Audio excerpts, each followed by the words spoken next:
لقد كان لكم في رسول الله أسوة حسنة اعوذ باللہ من الشیطان الرجیم بسم اللہ الرحمن الرحیم اللہم صلی علی محمد وعلی آل محمد کما صلیت علی ابراہیم وعلی آل ابراہیم انک حمید مجید اللہم بارک علی محمد وعلی آل محمد کما بارکت علی ابراہیم وعلی آل ابراہیم انک حمید مجید اللہم رب اشرح لی صدری ویسر لی امری واحلل عقدۃ من لسانی یفقہوا قولی۔ ناظرین السلام علیکم۔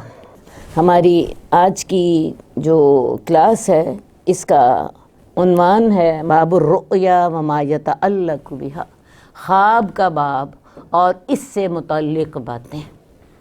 خواب بھی ہماری زندگی کی ایک بہت بڑی حقیقت، تو اس باب میں ہم ان کے بارے میں ہدایات پڑھیں گے۔ قال اللہ تبارک و تعالی ومن آیاتہ منامکم باللیل والنہار، اللہ کی نشانیوں میں سے ایک نشانی یہ بھی ہے کہ تم دن اور رات کو سوتے ہو۔ انسان جب سوتا ہے تو اس کے شعور اور اس کے حواس کم کام کرتے ہیں۔ آپ کو پتہ ہے بعض اوقات تو انسان کو بالکل ہی سمجھ نہیں ہوتی کیا کر رہا ہے وہ۔ نیند موت کی بہن ہے، اور اس کی وجہ یہی ہے کہ اس میں انسان کا شعور اور اس کے حواس کم کام کرتے ہیں، اور جب انسان جاگتا ہے تو اس کے شعور اور حواس بحال ہو جاتے ہیں۔ تو یہ اللہ کی رحمت ہے اور اللہ کی نشانی ہے اور اللہ تعالیٰ کی قدرت کی دلیل ہے۔ دوسری بات یہ ہے کہ نیند اس لیے بھی اللہ کی نشانی ہے کہ نیند اللہ کی کتنی بڑی نعمت ہے۔ ہم روزانہ کام کاج کر کے اس طرح تھکے ہوتے ہیں کہ ہم سے ہلا بھی نہیں جا رہا ہوتا، بس دل چاہتا لیٹ جائیں، ٹھیک ہے۔ اور جب ہمیں نیند آتی ہے، نیند میں ہمارے جو سیلز ہوتے ہیں کام کر کر کے، جن کی ٹوٹ پھوٹ ہوتی رہتی ہے، توڑ پھوڑ ہوتی رہتی ہے، ان کی مرمت ہوتی ہے نیند کے اندر۔ اسی لیے ہم جب اٹھتے ہیں تو دیکھیے ہم تازہ دم ہوتے ہیں۔ رات کو اتنی تھک ٹوٹ کے سوئے تھے اور صبح کو ہم اتنے فریش ہوتے ہیں، دل چاہ رہا ہوتا ہے کہ اٹھ کے فلاں کام کرے۔ تو یہ کتنی بڑی اللہ تعالیٰ کی نعمت ہے۔ اچھی نیند اللہ تعالیٰ کا بہت بڑا انعام ہے، جس کے ساتھ ہم زندگی کی ذمہ داریاں سنبھالنے کے دوبارہ قابل ہو جاتے ہیں۔ تو یہ اللہ تعالیٰ کی نشانیوں میں سے ایک نشانی ہے کہ اللہ تعالیٰ ہمیں میٹھی نیند دیتے ہیں، اور میٹھی نیند پھر وہ صبح جب اٹھتے ہیں اپنے آپ کو احساس ہوتا ہے۔ اسی لیے اللہ نے ہمیں یہ دعا سکھائی، الحمدللہ الذی احیانا بعد ما اماتنا۔ اللہ تیرے لیے بہت تعریف ہے، تو نے ہمیں ایک دفعہ موت دینے کے بعد دوبارہ زندہ کر دیا۔ حدیث نمبر 838، حضرت ابو ہریرہ سے روایت ہے، میں نے رسول اللہ صلی اللہ علیہ وسلم کو فرماتے ہوئے سنا، نبوت کے حصوں میں سے صرف مبشرات باقی رہ گئے ہیں۔ صحابہ کرام نے پوچھا مبشرات سے کیا مراد ہے؟ آپ نے جواب میں ارشاد فرمایا نیک خواب۔ مبشرات کا لغوی معنی ہے خوشخبری دینے والے، ٹھیک ہے، بشارت سے یہ لفظ ہے۔ تو نبوت تو ختم ہو گئی، وہی تو رسول اللہ صلی اللہ علیہ وآلہ وسلم کی وفات کے ساتھ وہی ختم ہو گئی۔ اب اللہ تعالیٰ بعض اوقات کسی کو خواب میں ہی کوئی بشارت دے دیتے ہیں۔ آپ کو پتہ ہے خواب میں بعض سچے خواب ہوتے ہیں جن میں اللہ تعالیٰ کسی آئندہ واقعے کی خبر دے دیتے ہیں، اور اس کا اندازہ انسان کو اس وقت ہوتا ہے جب وہ واقعہ رونما ہو جاتا ہے۔ تو اب نبوت کی ایک چیز باقی رہ گئی ہے، اور وہ ہے خواب میں مستقبل میں پیش آنے والے واقعات کی خبر۔ یہ بعض اوقات اچھے بھی ہوتے ہیں، بعض اوقات برے بھی ہوتے ہیں۔ بہرحال یہ اب باقی رہ گئے، وہی ختم ہو گئی۔ اب یہ ہے کہ عام طور پہ سچے خواب وہ لوگ دیکھتے ہیں جو اپنی زندگی میں بھی سچے ہوتے ہیں۔ یہ بات بڑی سمجھنے والی ہے کہ جو لوگ اپنی زندگی میں سچے ہوتے ہیں، ایماندار ہوتے ہیں، انہیں خواب بھی سچے آتے ہیں۔ اسی لیے جب خواب کی تعبیر کی جائے تو جس نے خواب دیکھی ہو اس شخص کی حالت کو ضرور سامنے رکھا جائے۔ امام ابن سیرین جو ہیں ان کے پاس 2 لوگ آئے۔ یہ امام ابن سیرین جو ہیں، یہ ان کو خواب کی تعبیر کا اللہ تعالیٰ نے خاص ذوق عطا فرمایا تھا۔ ان کی ایک کتاب ہے تعبیر الرؤیا، اور اس میں انہوں نے خوابوں کی تعبیر کے بارے میں بہت کچھ بتایا ہے۔ تو ان کے پاس 2 آدمی آئے۔ ایک آدمی نے آ کے ان کو کہا کہ یا حضرت، میں نے خواب دیکھا کہ کوئی شخص جو تھا وہ اذان دے رہا تھا، ٹھیک ہے؟ آپ نے اس کا حلیہ دیکھا، اور حلیہ دیکھا آدمی کوئی مجرم پیشہ لگ رہا تھا، گندا، ویسے بھی حلیہ گندا، چہرے سے اثرات بھی ایسے ہی لگ رہے تھے۔ تو انہوں نے اسے کہا کہ تم پر چوری کا الزام لگے گا۔ تھوڑی دیر بعد وہیں پہ ایک اور شخص آ گیا، اور اس نے آ کر کہا کہ یا حضرت، میں نے خواب میں اذان سنی ہے، وہی بات جو پہلے نے گئی تھی۔ انہوں نے اس کا حلیہ دیکھا، اس کے حالات سنے، اس کی بات چیت سنی، اور اسے کہا کہ تم حج کرنے جاؤ گے۔ پاس کچھ لوگ بیٹھے ہوئے تھے، انہوں نے سوال کیا یا حضرت، دونوں نے ہی اذان سنی ہے، آپ نے ایک شخص کو تو کہا ہے کہ تم پہ چوری کا الزام لگے گا، اور دوسرے کو آپ نے کہا ہے تم حج کرنے جاؤ گے، یہ کیا بات ہوئی؟ اذان تو دونوں کو اذان ہی آئی تھی۔ انہوں نے جواب دیا، بات یہ ہے کہ میرے ذہن میں پہلے شخص کو دیکھ کر قرآن مجید کی وہ آیت آئی تھی، بنیامین کا جب اپنے بھائیوں کے ساتھ آئے ہیں تو ان کے بھائیوں کا قافلہ گیا ہے، اور آپ کو پتہ ہے حضرت یوسف نے بنیامین کے سامان میں پیالہ رکھوا دیا تھا، ٹھیک ہے؟ اور اللہ تعالیٰ نے انہیں یہ تدبیر بتائی تھی کہ اس طرح کر کے تم انہیں اپنے ساتھ رکھ سکتے ہو۔ تو جب یہ قافلہ ذرا آگے چلا گیا تو پیچھے سے ایک شخص نے آواز دی، یا ایتھا العیر انکم لسارقون، اے قافلے والو تم تو چور ہو۔ وہاں پر بھی لفظ آتا ہے، مؤذن کا لفظ آتا ہے، ایک اعلان کرنے والے نے اعلان کیا کہ اے قافلے والو تم تو چور ہو۔ تو امام ابن سیرین کہنے لگے کہ اس شخص کی حالت دیکھ کے میرے ذہن میں قرآن کی وہ آیت آئی، فَأَذَّنَ مُؤَذِّنٌ یا ایتھا العیر انکم لسارقون، اعلان کیا ایک اعلان کرنے والے نے کہ اے قافلے والو تم تو چور ہو۔ اور وہ جو دوسرا آدمی تھا اس کا حلیہ دیکھا، اس نے بھی آ کے کہا تھا میں نے خواب میں اذان سنی ہے، تو اس کی حالت دیکھ کے میرے ذہن میں قرآن مجید کی وہ آیت آئی جو کہ اللہ تعالیٰ نے حضرت ابراہیم کو حکم دیا تھا، وَأَذِّن فِي النَّاسِ بِالْحَجِّ يَأْتُوكَ رِجَالًا وَعَلَىٰ كُلِّ ضَامِرٍ يَأْتُونَ مِنْ كُلِّ فَجٍّ عَمِيقٍ، اے ابراہیم تم لوگوں میں حج کا اعلان کر دو، تیرے پاس لوگ دور دراز سے آئیں گے، اپنی اونٹنیوں پر دور دراز سے سفر کر کے آئیں گے۔ تو اصل بات یہ ہے کہ سچے خواب بھی اس کو آتے ہیں جو شخص اپنی پریکٹیکل لائف میں سچا اور ایماندار ہوتا ہے۔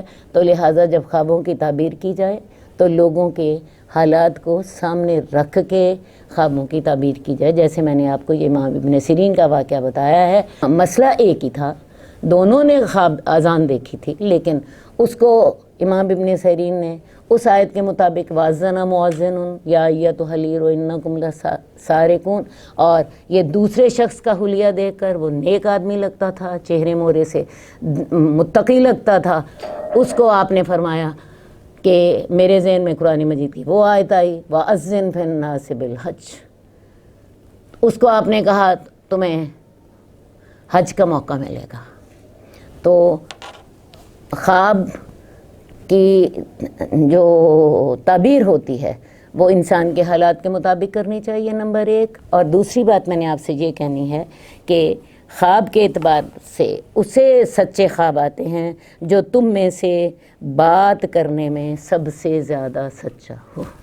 حدیث نمبر 840 حضرت ابو ہریرہ سے روایت ہے کہ رسول اللہ صلی اللہ علیہ وسلم نے فرمایا، جس نے مجھے خواب میں دیکھا وہ عنقریب مجھے حالت بیداری میں بھی دیکھے گا، یا آپ نے فرمایا گویا کہ اس نے مجھے بیداری میں دیکھا، شیطان میری شکل اختیار نہیں کر سکتا۔ تو لہٰذا جس شخص نے رسول اللہ صلی اللہ علیہ وسلم کو خواب میں دیکھا وہ انشاءاللہ تعالی رسول اللہ صلی اللہ علیہ وسلم کو بیداری میں بھی دیکھے گا۔ کیا مطلب؟ قیامت کو اللہ توفیق دیں گے قیامت کو توفیق دیں گے وہ بیداری میں بھی آپ کو دیکھے گا۔ یا تو آپ نے یہ لفظ فرمائے تھے، یا آپ نے یہ فرمایا تھا جس نے مجھے خواب میں دیکھا اس ایسا ہی ہے جیسے اس نے مجھے بیداری میں دیکھا، یعنی اس نے مجھے وہ بیداری میں دیکھتا یا مجھے خواب میں دیکھنا، یہ دونوں باتیں برابر ہیں۔ یہ راوی کو شک ہے کہ رسول اللہ صلی اللہ علیہ وسلم نے دونوں میں سے کون سی بات فرمائی تھی۔ کیا یہ فرمایا تھا کہ جس نے مجھے خواب میں دیکھا قیامت والے دن وہ مجھے بیداری میں بھی دیکھے گا، یا آپ نے یہ بات فرمائی تھی کہ جس نے مجھے خواب میں دیکھا اس نے جیسا کہ مجھے بیداری میں دیکھا؟ اصل بات یہ ہے کہ شیطان آپ کی شکل نہیں بنا سکتا۔ میں آپ کو بتاؤں، شیطان سارے بزرگوں کی شکل میں آ سکتا ہے، کوئی بھی آپ پیر پیغمبر پیر فقیر لے لیں، شیطان سب کی شکل میں آ سکتا ہے، لیکن شیطان کو اس بات کی قدرت نہیں ہے کہ وہ رسول اللہ صلی اللہ علیہ وآلہ وسلم کی شکل بنا سکے۔ تو لہٰذا جس نے رسول اللہ صلی اللہ علیہ وسلم کو خواب میں دیکھا اس نے رسول اللہ صلی اللہ علیہ وسلم کو ہی خواب میں دیکھا، کیونکہ شیطان ان کی شکل نہیں بنا سکتا۔ اب یہ ہے کہ جو لوگ رسول اللہ صلی اللہ علیہ وسلم کو خواب میں دیکھتے ہیں، میں آپ کو بتاؤں ان کی کیفیت بدل جاتی ہے، ان کی زندگی بدل جاتی ہے۔ عام طور پہ ایسے لوگوں کے واقعات سنے ہیں جنہوں نے رسول اللہ صلی اللہ علیہ وسلم کو خواب میں دیکھا، جسم ان کا کانپ رہا ہوتا ہے، ان کا دل جو ہوتا ہے اس پہ بہت زیادہ اثر ہوتا ہے، اتنا اثر ہوتا ہے کہ وہ بات انہیں کبھی بھی بھولتی نہیں ہے۔ وہ ان کے زندگی کا ایک ایسا تجربہ ہوتا ہے جو ہمیشہ انہیں یاد رہتا ہے۔ ان کا جسم لرز رہا ہوتا ہے، ان کے رونگٹے کھڑے ہوتے ہیں، ان کا دل نرم ہوتا ہے، ان کی آنکھوں سے آنسو بہ رہے ہوتے ہیں جس وقت وہ اپنے خواب کو بیان کر رہے ہوتے ہیں۔ عام طور پر ہم نے اس کا تجربہ کیا، اور جس کو اللہ کے رسول خواب میں نظر آئے، میں نے آپ کو بتایا کہ اس وقت کی حالت تو جو چینج ہوتی ہے ہوتی ہی ہے، زندگی بدل جاتی ہے۔ ایک ہیں عبدالغنی فاروق صاحب، انہوں نے ایک کتاب لکھی ہوئی ہے۔ انہوں نے یہ کتاب ان 9 مسلموں کے بارے میں لکھی ہے جو کہ کنورٹ ہوئے، کوئی ہندو سے مسلمان ہوا، کوئی عیسائی سے مسلمان ہوا، تو تقریباً کوئی 100 سے زیادہ لوگوں کے انہوں نے واقعات اس کتاب میں لکھے ہیں۔ اس کتاب کا نام ہے ہم کیسے مسلمان ہوئے، اور اس میں اکثر لوگوں نے اپنا ایک ہی تجربہ بتایا کہ رسول اللہ صلی اللہ علیہ وسلم ہمارے خواب میں آئے اور اس کے بعد ہماری زندگی بدل گئی۔ کیونکہ یہ جو دین تبدیل کرنا ہوتا ہے یہ کوئی آسان کام نہیں ہوتا۔ ہم صحابہ کے واقعات پڑھتے ہیں کہ صحابہ کو کتنی تکلیفیں اٹھانی پڑیں۔ آج بھی کوئی شخص مسلمان ہوتا ہے، کوئی عیسائی سے مسلمان ہوتا ہے، آپ کے پاکستان میں ہی مسلمان ہوتا ہے، دوسرے ملکوں کی بات آپ چھوڑیں، ہوتا کیا ہے، سارا خاندان اسے چھوڑ دیتا ہے۔ پہلا اثر یہ ہوتا ہے سارا خاندان چھوڑ دیتا ہے، وہ مرد ہو تب بھی، عورت ہو تب بھی۔ مرد ہو دیکھیے جی گھر سے نکال دیتے ہیں، تو سارا خاندان نے جب چھوڑ دیا، انسان اکیلا نہیں رہ رہا ہوتا، وہ اپنے پوری سوسائٹی کے اندر، اپنے خاندان کے اندر رہ رہا ہوتا ہے، وہ سارا خاندان اسے چھوڑ دیتا ہے۔ اس کے لیے سب سے پہلی بات، اس کے اپنے بیوی بچے اسے چھوڑ دیتے ہیں، اس کے والدین اسے چھوڑ دیتے ہیں، اس کے بہن بھائی اسے چھوڑ دیتے ہیں، اس کے لیے معاشی مسائل پیدا ہو جاتے ہیں، اس کے لیے ایک رہنے کا مسئلہ، کھانے پینے کا مسئلہ، ہر طرح کے مسئلے پیدا ہو جاتے ہیں، اور اس سب کے ساتھ اس کے اوپر دباؤ ہوتا ہے۔ ٹھیک ہے جی، تو میں آپ کو بتاؤں کہ یہ جن لوگوں نے رسول اللہ صلی اللہ علیہ وسلم کو خواب میں دیکھا ان کی حقیقتاً زندگی بدل گئی، اور اس طرح کی کتابیں جو ہیں نا انسان کے ایمان میں بہت زیادہ اضافہ کرتی ہیں۔ اور وہ کتاب اگر آپ پڑھیں عبدالغنی فاروق صاحب کی ہے، ہم مسلمان کیسے ہو گئے، تقریباً اکثریت کا یہی کہنا ہے کہ رسول اللہ صلی اللہ علیہ وسلم ہمارے خواب میں آئے اور اس کے بعد پھر وہ ہر طرح کی مشکلات کا مقابلہ کرنے کے لیے تیار ہو گئے۔ اچھا جی، اگلی حدیث پر آئیے۔ حدیث نمبر 842، حضرت ابو قتادہ سے روایت ہے، رسول اللہ صلی اللہ علیہ وسلم نے فرمایا، اچھا خواب اللہ کی طرف سے ہے اور برا خواب شیطان کی طرف سے ہے، بس جو شخص کوئی برا خواب دیکھے یا کوئی ناپسندیدہ چیز خواب میں دیکھے تو اپنی بائیں طرف 3 دفعہ پھونک دے اور شیطان سے پناہ مانگے، یہ خواب اسے نقصان نہیں پہنچائے گا۔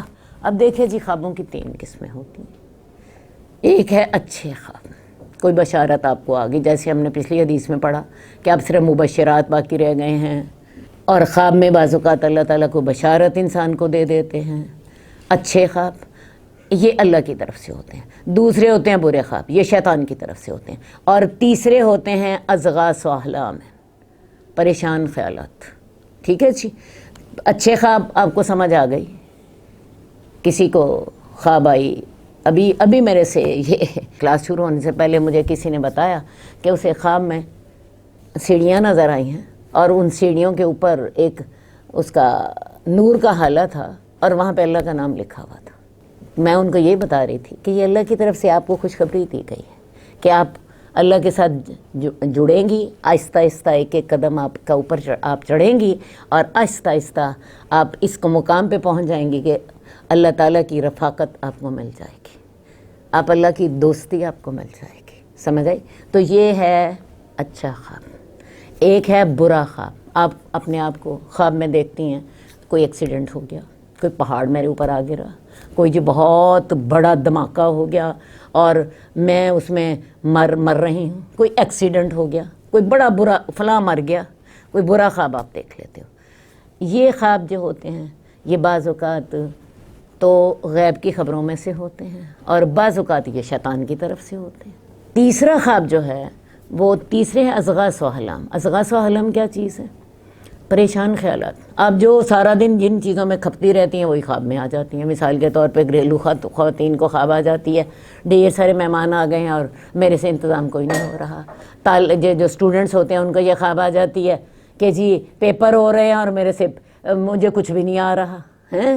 اور یہ خواب جو ہیں یہ انسان کے جو گھریلو معاملات ہوتے ہیں ان کی وجہ سے، جو روزانہ کی پریشانیاں ہوتی ہیں، جو روزانہ انسان جن باتوں میں کھپتا رہتا ہے وہی چیزیں خواب کی شکل میں آ کے پریشان کرنے لگ جاتی ہیں. تو پہلی بات ہے اچھے خواب. اچھا خواب آئے تو کیا کیجئے؟ اپنے کسی ہمدرد کو بتائیے اور اللہ کا شکر ادا کیجئے. ٹھیک ہے جی. لیکن میں آپ کو بتاؤں اچھا خواب بھی ہر ایک کو نہ بتائیے. حضرت یوسف کو خواب آیا تھا کہ میں نے اپنے آپ کو خواب میں دیکھا ہے کہ ایک سورج اور چاند مجھے سجدہ کر رہے ہیں اور ان کے ساتھ 11 ستارے بھی ہیں. انہوں نے حضرت یعقوب کو یہ خواب بتایا تو حضرت یعقوب نے انہیں کیا کہا؟ لا تقصص رؤیاک علی اخوتک فیکیدوا لک کیدا.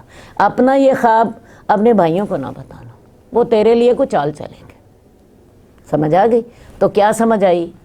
یہ سورہ یوسف کی آیت میں نے آپ کے سامنے پڑھی ہے. تو کیا سمجھ آئی کہ اچھا خواب بھی صرف اپنے ہمدرد کو بتائیے.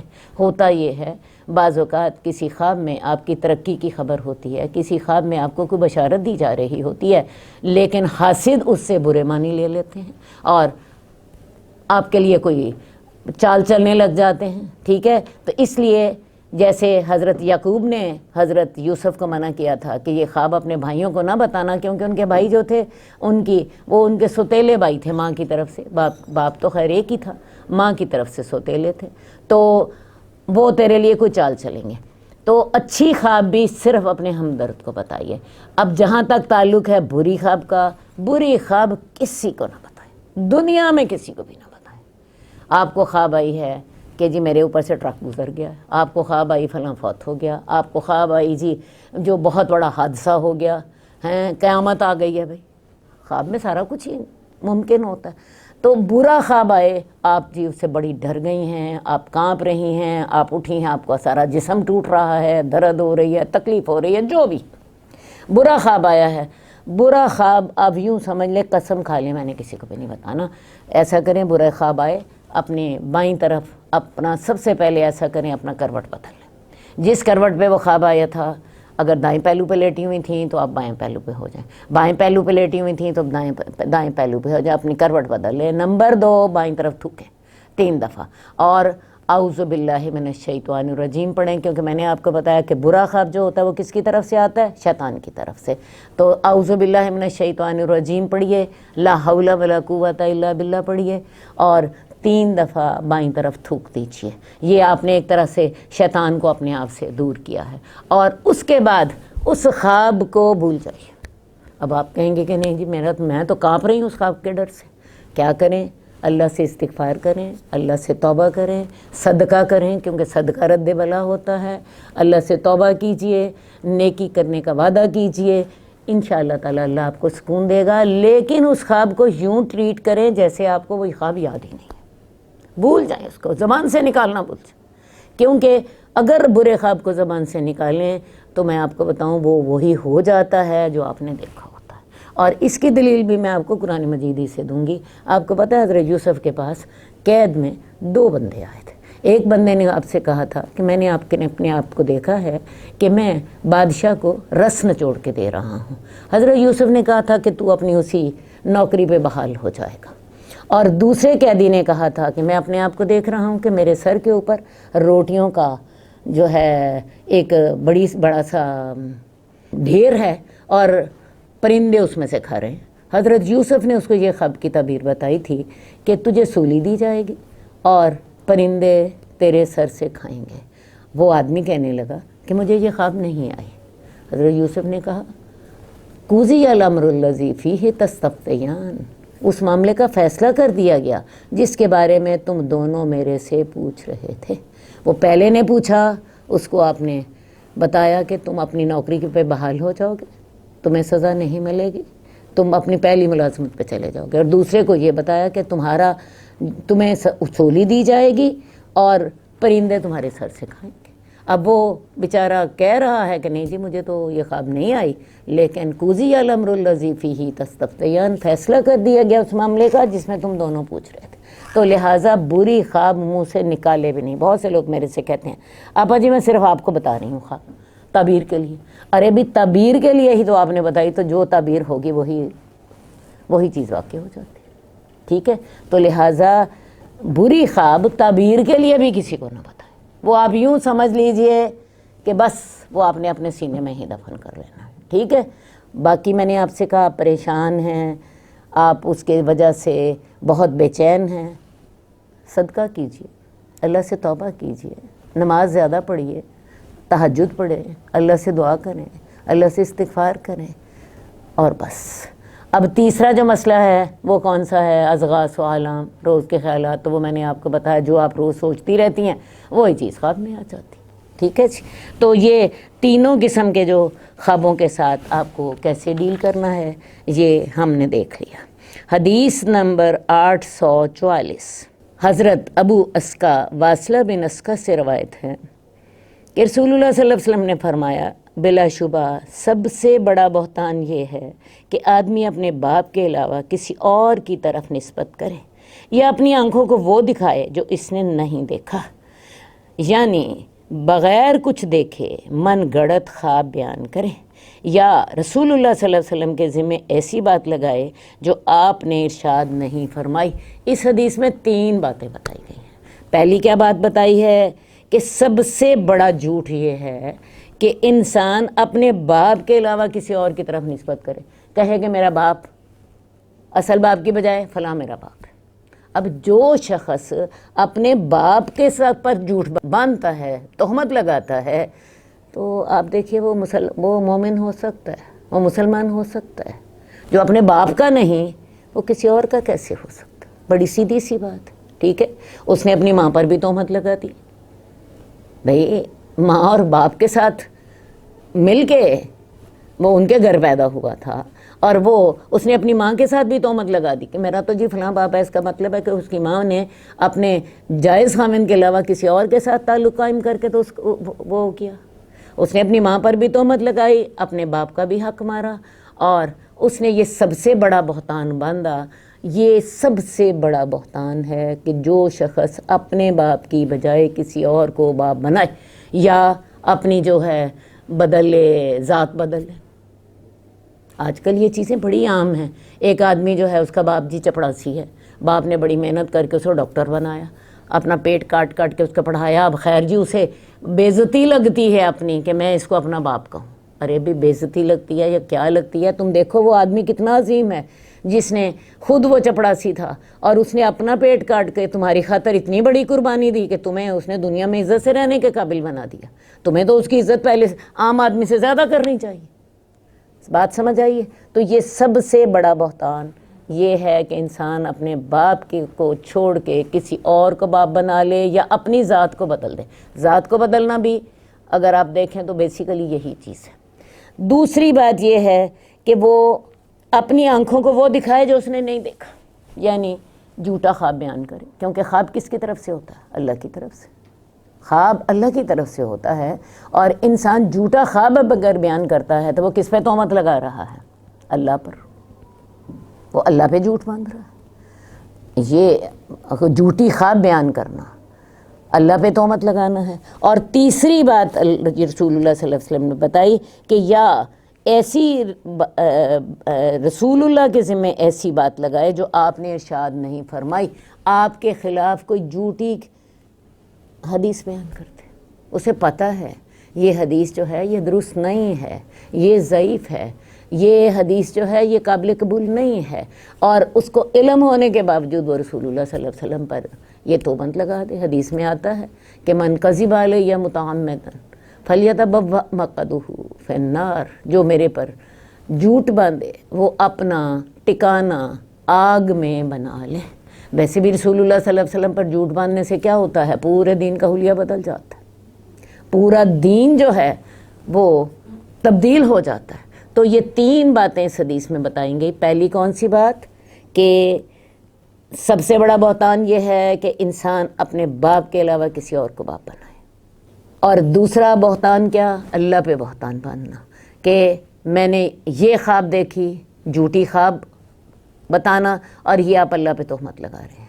اور رسول اللہ صلی اللہ علیہ وسلم پہ جھوٹ باندھنا کہ آپ نے یہ الفاظ کہے حالانکہ آپ نے وہ الفاظ نہیں کہے۔ کوئی جھوٹی حدیث بیان کی، جھوٹی حدیث بیان کرنے کی بہت سی وجوہات ہوتی ہیں، ضروری نہیں ہوتا کہ انسان کوئی اس کو گناہ کی نیت سے کہے۔ بعض لوگ نیکی کی نیت سے بھی جھوٹی بتا رہے ہوتے ہیں، وہ سمجھ رہے ہوتے ہیں اگر ہم نے یہ بات کہی نا کہ اللہ کے رسول نے ایسے فرمایا تو میری زبان میں شاید اثر زیادہ پیدا ہو جائے گا۔ بعض لوگ بے پرواہی کے ساتھ، حافظہ کام نہیں کر رہا ہوتا، بات اچھی طرح یاد نہیں ہوتی، رسول اللہ صلی اللہ علیہ وسلم کا نام لے کے ایسی چیزیں بیان کر دیتے ہیں جو کہ ان کو بھول گئی ہوتی ہیں حافظے میں، ہیں؟ یا بعض اوقات لوگ سنی سنائی بات، جی میں نے فلاں درس میں فلاں سے سنا تھا کہ اللہ کے رسول نے فرمایا تھا۔ ارے بھئی اللہ کے رسول کے فرم کو اگر آپ نے کوٹ کرنا ہے تو آپ کو چاہیے کہ اللہ کے رسول کے اصل الفاظ آپ کو پتہ ہو، آپ نے اصل حدیث کو دیکھا ہو۔ آپ ایک چھوٹی ہستی پہ کے نام لے کے بیان نہیں کر رہے، آپ ایک بڑی ہستی کا نام لے کے بیان کر رہے ہیں۔ اور خواب جھوٹا بیان کرنا تو اس سے بھی بری بات کہ آپ اللہ کا نام لے کے جھوٹ بول رہے ہیں، کیونکہ خواب اللہ کی طرف سے ہوتا، سمجھ آئی؟ تو یہ تین جو ہیں، یہ جھوٹ جو ہیں یہ سب سے بڑے لوگ ہیں۔ اور بعض اوقات غیر محتاط علماء یا وائز اپنے خطبوں میں غلط حدیثیں بیان کر دیتے ہیں۔ اچھا، اب یہ تین باتیں تو رسول اللہ صلی اللہ علیہ وسلم نے ان سے منع کیا۔ ایک بات میں اور کہنا چاہوں گی جس کا تعلق خوابی سے ہے۔ آج کل بعض شہرت طلب قسم کے نام نہاد علماء ایسے ہیں جنہوں نے اپنے خوابوں کی بنیاد پر بڑے بڑے دعوے کیے۔ ان کا دعویٰ یہ ہوتا ہے کہ ہم اپنے ہر کام سے پہلے رسول اللہ صلی اللہ علیہ وسلم سے مشورہ کرتے ہیں، اور رسول اللہ صلی اللہ علیہ وسلم سے ہماری ملاقات ہوتی ہے۔ بلکہ بعض لوگ تو رسول اللہ صلی اللہ علیہ وسلم کو اپنے بلانے کے لیے، اپنی مجالس میں بلانے کے لیے، لاہور بلانے کے لیے ٹکٹ کا بھی انتظام کرتے ہیں، اور پھر اس ٹکٹ کے لیے فنڈنگ لوگوں سے کی جاتی ہے۔ بھی اللہ کے رسول آنا چاہتے ہیں لاہور، انہیں ٹکٹ میں نے ان کو بلایا ہے اور ان کے ٹکٹ کی فنڈنگ کرنی ہے۔ ارے بھی اللہ کے رسول جو ہے وہ کیا خیال ہے؟ آپ کے پاس آ نہیں سکتے اگر آپ کا ان کے بارے میں یہ خیال ہے تو؟ ہاں، ان کے لیے ٹکٹ کی فنڈنگ وہ لوگوں سے کر رہے ہوتے ہیں۔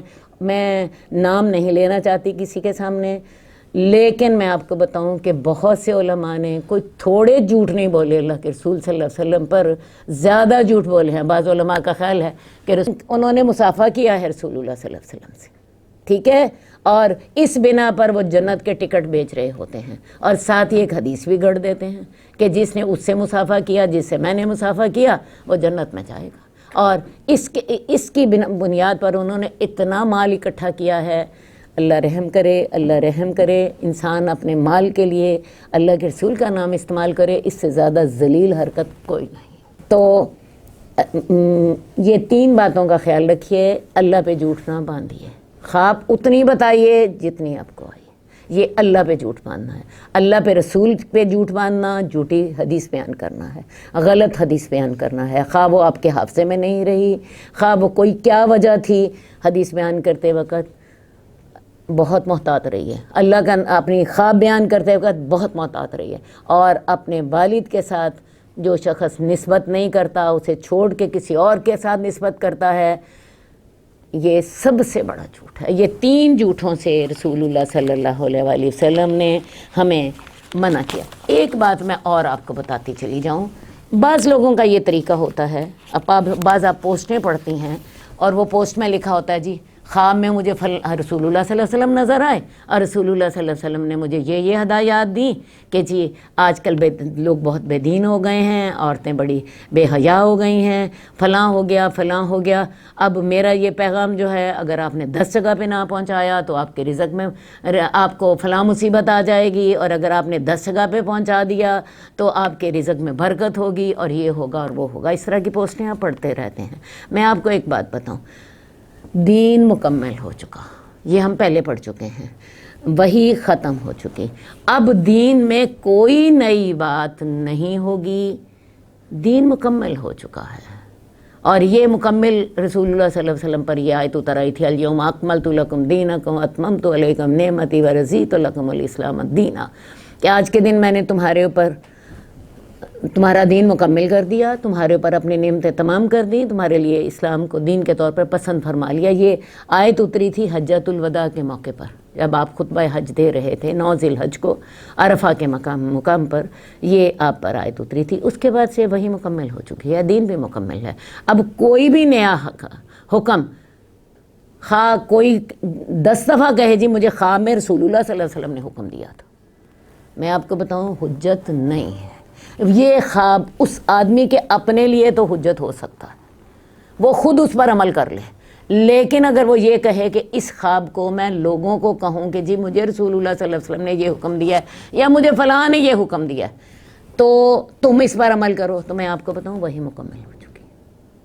خواب کسی کے لیے حجت نہیں ہے، اس آدمی کے لیے حجت تو ہوگا جس آدمی پر وہ نازل ہوا، جس آدمی نے اس کو دیکھا۔ جیسے میں نے ابھی آپ کو بتایا کہ وہ لوگ جو کہ کنورٹ ہوئے، اکثر کو رسول اللہ صلی اللہ علیہ وسلم خواب میں نظر آئے اور ان کی زندگی بدل گئی، ان کے اپنے لیے تو وہ حجت ہوگا، لیکن لوگوں کے لیے وہ حجت نہیں ہوگا۔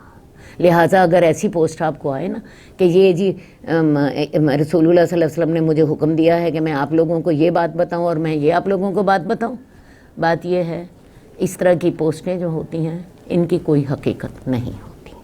اس لیے آپ جو علم آپ نے لینا ہے، جو احکامات لینے ہیں، وہ رسول اللہ صلی اللہ علیہ وسلم کی حدیث سے لیجئے، قرآن مجید سے لیجئے، اور بس۔ اب ہمارا اگلا جو باب شروع ہو رہا ہے وہ ہے کتاب السلام۔ یہ ہم نے کون سا باب پڑھا تھا؟ کتاب الرؤیا، خوابوں کے بارے میں، اس کی تعبیر کے بارے میں، اس کے آداب کیا تھے۔ اب یہ ہم پڑھ رہے ہیں جو سلام کرنا ہے، اس کے آداب کیا ہے۔ اب یہ ساری چیزیں ہماری روزمرہ زندگی کا حصہ ہیں، ہر بندے کو ان سے واسطہ پڑتا ہے۔ تو ہم نے آنا جانا ہے، کہیں آ رہے ہیں، کہیں جا رہے ہیں، السلام علیکم ہمیں کہنا ہے۔ یہاں اس باب میں آپ کو بتایا جائے گا کہ سلام کے آداب کیا ہے۔ باب و فضل السلام والامر بافشائہ، سلام کرنے کی فضیلت اور اس کے پھیلانے کا حکم۔ سب سے پہلا اس کا ٹاپک یہ ہے، قال اللہ تبارک و تعالی یا ایھا الذین آمنوا لا تدخلوا بیوتا غیر بیوتکم حتی تستأنسوا وتسلموا علی اہلھا، اے لوگو جو ایمان لائے ہو کسی کے گھر میں داخل نہ ہو سوائے اپنے گھروں کے، یہاں تک کہ تم اجازت نہ لے لو اور تم گھر والوں کو سلام نہ کر لو۔ تو لہٰذا کسی کے گھر میں جانا ہے تو کیا کرنا ہے؟ سلام کر کے جانا ہے، اجازت لے کے جانی ہے۔ فَإِذَا دَخَلْتُمْ بُيُوتًا فَسَلِّمُوا عَلَىٰ أَنفُسِكُمْ تَحِيَّةً مِّنْ عِندِ اللَّهِ مُبَارَكَةً طَيِّبَةً، جب تم گھروں میں داخل ہونے لگو تو اپنے لوگوں کو سلام کرو، یہ اللہ کی طرف سے تحفہ ہے مبارک اور پاکیزہ۔ تو اس آیت میں بھی کیا حکم ہوا؟ جب گھروں میں داخل ہوگے سلام کرو گے، السلام علیکم کہو گے، اور یہ اللہ نے تمہیں سکھایا ہے، اس لیے یہ اللہ کی طرف سے عطا کردہ تحفہ ہے۔ کون سا تحفہ؟ سلامتی کا، السلام علیکم کا۔ وقال اللہ تبارک و تعالی وَإِذَا حُيِّيتُم بِتَحِيَّةٍ فَحَيُّوا بِأَحْسَنَ مِنْهَا أَوْ رُدُّوهَا، اور جب تمہیں کوئی زندگی کی دعا دی جائے، تمہیں سلام کا تحفہ دیا جائے، تمہیں کوئی السلام علیکم کہے تو اس سے اچھی زندگی کی دعا دو یا وہی لوٹا دو۔ وہی لوٹانے سے کیا مراد ہے؟ علیکم کہہ دو، اور اچھا لوٹانے سے کیا مراد ہے؟ السلام علیکم ورحمۃ اللہ کہہ دیں، وبرکاتہ کہہ دیں۔ ٹھیک ہے؟ تو جب بھی تمہیں کوئی زندگی کی دعا دی جائے، سلام کیا جائے، تو اس کو اس سے اچھی زندگی کی دعا دو، یا کم از کم اتنا ہی لوٹا دو۔ وقال اللہ تبارک و تعالی هل اتاک حدیث الضیف ابراہیم المکرمین اذ دخلوا علیہ فقالوا سلاما قال سلام، کیا تیرے پاس حضرت ابراہیم کے معزز مہمانوں کی بات آئی ہے جب وہ اس پہ داخل ہوئے تو انہوں نے سلام کہا، تو حضرت ابراہیم نے بھی جواب میں سلام کہا۔ تو سلام کہنا جو ہے یہ اللہ کی طرف سے تحفہ ہے، گھروں میں جب داخل ہو تو سلام کہو، یہ نبیوں کی سنت ہے۔ حضرت ابراہیم کے پاس مہمان آئے ہیں، انہوں نے سلام کہا، حضرت ابراہیم نے بھی سلام کہا، ٹھیک ہے جی۔ تو ان آیات میں سلام کرنے کی تاکید، اس کی فضیلت اور اس کے بعض آداب بھی بتائے گئے ہیں۔ آداب کیا بتایا ہے کہ حضرت ابراہیم نے کو سلام کیا مہمانوں نے، حضرت ابراہیم نے بھی جواب دیا۔ ایک اور ادب آپ نے دیکھا کہ جو تمہیں زندگی کی دعا دے اس کو اس سے بہتر دعا دو، یا اتنی ہی کم از کم ضرور دو، ٹھیک ہے جی۔ باقی زیادہ تفصیل ہم حدیث میں دیکھ لیتے ہیں۔ حدیث نمبر 847، حضرت ابو عمارہ برا بن عازب سے روایت ہے کہ رسول اللہ صلی اللہ علیہ وسلم نے ہمیں 7 باتوں کا حکم دیا: بیمار کی مزاج پرسی کا یعنی عیادت کرنے کا، جنازوں کے پیچھے چلنے کا یعنی اس میں شریک ہونے کا، چھینکنے والے کی چھینک کا، اور کمزور کی مدد کرنے کا، مظلوم کا ساتھ دینے کا، اور سلام کو پھیلانے کا، اور قسم کے پورے کرنے کا، تاکہ قسم کھانے والے کو تکلیف نہ ہو۔ تو ایک مسلمان کے دوسرے مسلمان کے اوپر 7 حق ہیں جو اس حدیث میں رسول اللہ صلی اللہ علیہ وآلہ وسلم نے بتائے۔ اس میں سب سے پہلا حق آپ نے کیا بتایا؟ عیادت کرنا۔ کوئی بیمار ہو جائے اس کے مزاج پرسی کرو، اور یہ جو عیادت کرنا ہے یہ اتنی بڑی نیکی ہے کہ حدیث میں آتا ہے جب کوئی شخص کسی کی عیادت کرنے کے لیے جاتا ہے 70,000 فرشتے اس کے لیے دعا کرتے ہیں، اور جب انسان اس کے پاس بیٹھ جاتا ہے جا کے تو وہ جنت کے میوے کھا رہا ہوتا ہے۔ ہم خود بھی بیمار ہوتے ہیں، ہمیں خود پتہ ہے ہماری بیماری میں کوئی ہمیں پوچھنے آ جاتا ہے تو ہمیں کتنا حوصلہ ہوتا ہے حوصلہ کہ نہیں ہوتا ہے حوصلہ۔ تو یہ بہت بڑی نیکی بھی ہے۔ تو سب سے پہلا حق مسلمان کا مسلمان پر کیا ہے؟ وہ بیمار ہو جائے تو عیادت کرو۔ باقی عیادت کرنے کے بہت سے آداب ہیں۔ مثال کے طور پہ رسول اللہ صلی اللہ علیہ وسلم چھوٹی چھوٹی باتوں پر بھی عیادت کر لیتے تھے، حالانکہ آپ دنیا کے سب سے زیادہ مصروف انسان تھے۔ ایک شخص کے، ایک صحابی کے آنکھوں میں تکلیف ہوئی، اب آنکھیں دکھنے آ گئی۔ اب آنکھیں دکھنا کوئی اتنی بڑی تکلیف نہیں ہے، ٹھیک ہے؟ رسول اللہ صلی اللہ علیہ وسلم اس کی عیادت کرنے گئے۔ بات سمجھ آئی؟ آج کل ہمارے لیے بڑی آسانی ہے، نہیں آپ سے جایا جاتا، فون پہ بات کر لیجئے، فون پہ آپ اگلے کو تسلی دے دیجئے، اور عیادت میں اگلے کو ہمیشہ حوصلہ افزا بات کیجیے۔ اللہ رحم کر دیں گے، اللہ تعالیٰ تمہارے گناہ معاف کر دیں گے۔ اور ویسے حقیقت میں بیماری گناہ معاف کرنے کے لیے ہی آتی ہے۔ انسان کے بیماری میں ایسے گناہ جڑتے ہیں جیسے موسم خزاں میں درختوں کے پتے جھڑتے ہیں، سمجھ آئیے؟ تو عیادت کو نیکی سمجھ کے کیجیے۔ ہم عیادت کرتے ہیں، فلاں کی میں نے عیادت نہ کی تو اس کی ساس نے نہ اس کو تانے دینے ہیں، ہے نا؟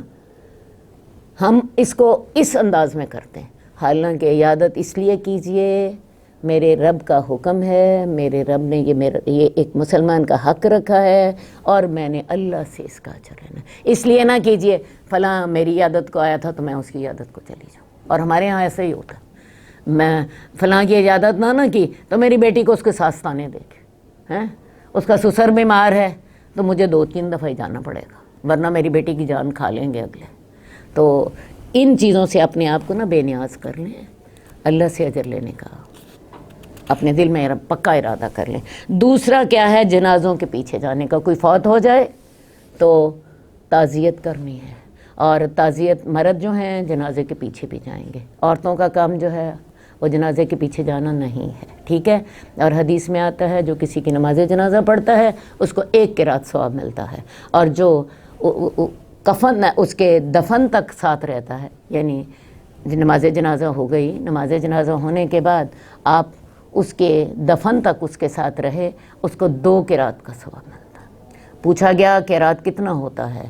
کہا گیا احد پہاڑ جتنا، اتنا زیادہ ثواب اللہ تعالیٰ نے رکھا ہے. تو تعزیت کرنی ہے، عورتوں کے لیے صرف تعزیت ہے، لیکن میں آپ کو یہ بتانا چاہوں گی کہ عورتیں جو ہیں نماز جنازہ میں شامل ہوں.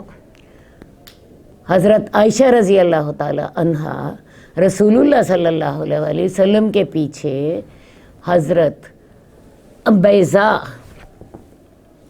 کے بیٹوں کی نماز جنازہ میں شامل ہوئی تھی. یہ نماز جنازہ مسجد نبوی میں ہوئی تھی اور حضرت عائشہ اس میں شامل ہوئی تھیں.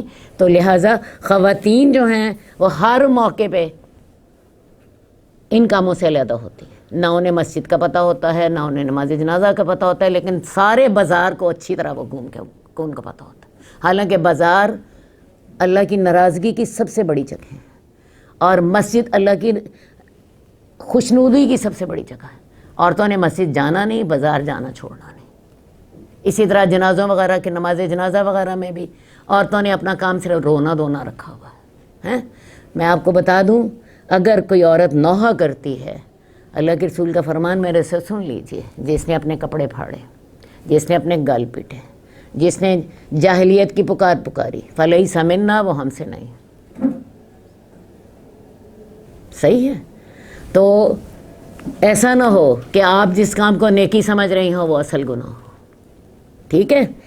تیسری بات، چھینکنے والے کی چھینک کا جواب دینا ہے. اب چھینکنے والے کی چھینک کا جواب کیا دینا ہے؟ ایک شخص کو چھینک آتی ہے، آپ کو پتہ ہے چھینک کب آتی ہے؟ ہمارے نظام تنفس میں کوئی رکاوٹ آ جاتی ہے، سانس لینے کا جو ہمارا سسٹم ہے، تو ہوتا یہ ہے کہ ایک چھینک آ جاتی ہے اور اس کے ساتھ وہ رکاوٹ دور ہو جاتی ہے. اور آپ لوگوں نے خود بھی فیل کیا ہوگا، بعض اوقات چھینک آتی ہے، ہمارا پورا جو ہوتا ہے جسم یہاں سے لے کے پاؤں تک ہم اچھا فیل کرنے لگ جاتے ہیں اور بے اختیار منہ سے نکلتا ہے الحمدللہ. ہمیں حکم ہے اس وقت ہم کہیں اللہ تیرا شکر ہے. وہ اگر ہمارے نظام تنفس میں وہ چیز باقی رہتی کیا ہوتا؟ سانس ختم ہوتا تھا، مر جاتے. کیا خیال ہے اس وقت الحمدللہ کہنا چاہیے کہ نہیں؟ کہنا چاہیے کہ نہیں؟ اللہ تیرا شکر ہے کہ تو نے یہ چھینک آ گئی اور مسئلہ حل ہو گیا. ویسے بھی میں نے آپ کو بتایا کہ بعض اوقات واقعی آتی ہے، جب چھینک آتی ہے تو انسان سر سے لے کے پاؤں تک اس کو محسوس ہوتا ہے کہ ہاں میرے ساتھ بہت اچھا ہو گیا. ٹھیک ہے؟